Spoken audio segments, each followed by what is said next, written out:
বন্ধুরা আসসালামু আলাইকুম।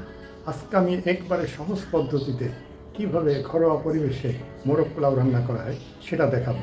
যদি রান্নাটি আপনাদের পছন্দ হয় অবশ্যই লাইক, শেয়ার এবং কমেন্টস করতে ভুলবেন না। ঘরোয়া পদ্ধতিতে মোরগ পোলাও রান্না করতে প্রথমে আমি কড়াইতে তেল দিলাম।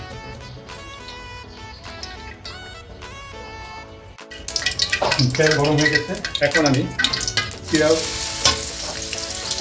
দারচিনি, এলাচি দিয়ে দিই। পেঁয়াজটা আমার খুব ভালো করে ভাজতে হবে। পেঁয়াজ ভালো ভাজা হওয়ার পরেই আমি আদা রসুন একত্রে দিব। পেঁয়াজ আমার ভালোভাবে ভাজা হয়েছে, এখন আমি আদা আর রসুন একত্রে দিয়ে দিচ্ছি।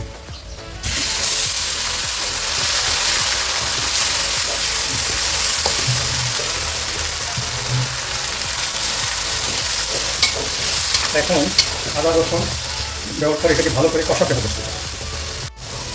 এখন আমার কষানো হয়েছে, এখন আমি একে একে মরিচের গুঁড়ো, ধনিয়ার গুঁড়ো, জিরা বাটা এবং পরিমাণ মতো লবণ,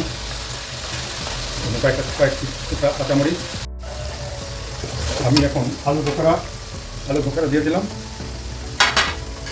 এবং ঘরে তৈরি করা রোস্টের মশলা দিলাম।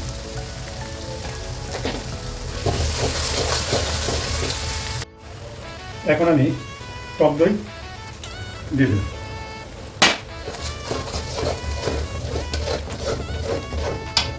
আমি কয়েক পিস আলু আগেই ভেজে রেখেছিলাম, আলুগুলো দিয়ে দিলাম এবং আমার মুরগি কাটা আছে, মুরগিগুলো দিয়ে দিচ্ছি।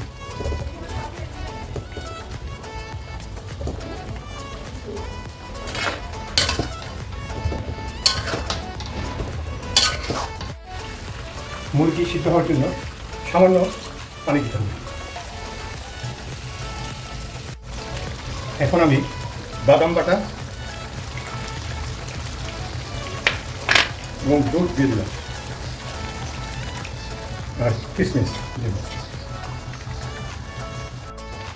মোরগ পোলাও প্রথম ধাপ, মোরগ রান্না আমার শেষ। এরপর আমি পোলাও রান্না এবং পোলাওর সাথে একত্রে মিক্স করে মোরগ পোলাও তৈরি করব। আমার চালের পরিমাণ 1 কেজি, সুতরাং আমি 2 কেজি পানি দিয়েছি। এখন এখানে তেল দিতেছি,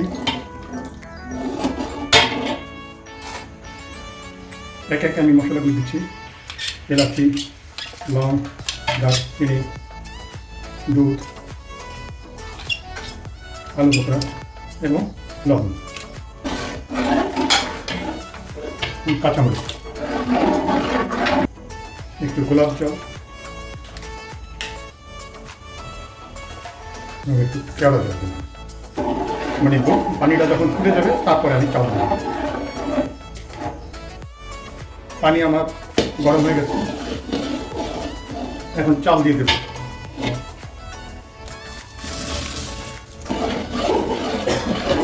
এখন আমি মুরগি দিয়ে দিচ্ছি।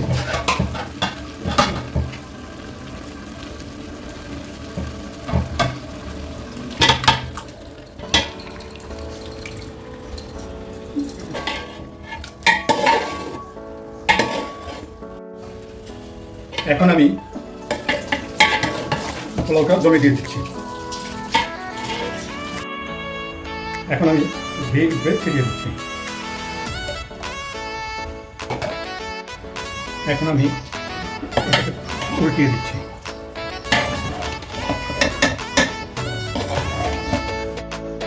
হয়ে গেল আমার ঘরোয়া পদ্ধতিতে মোরগ পোলাও।